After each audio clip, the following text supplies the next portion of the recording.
esse coelho que viralizou no Roblox? Esse é o Gubby, um coelho que parece inofensivo, mas esconde um lado mortal.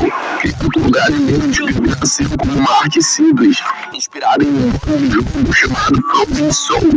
Só ficou famoso como uma skin de assassino junto com a equipe do Roblox. Desde então, esse personagem cativou a internet e virou um sucesso, com memes, fanarts, emissões e até um jogo próprio, chamado Gubby Gold.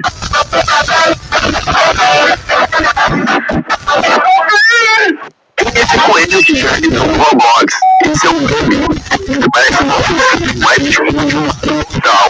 Criado brasileiro de iluminação como uma arte simples, inspirado em um jogo chamado Frozen Soul. Mas só ficou famoso como uma skin de assassino junto com a equipe do Roblox. Desde então, esse personagem cativou a internet e virou um sucesso, com memes, fanarts, emissões e até um jogo próprio, chamado Gubby Gold.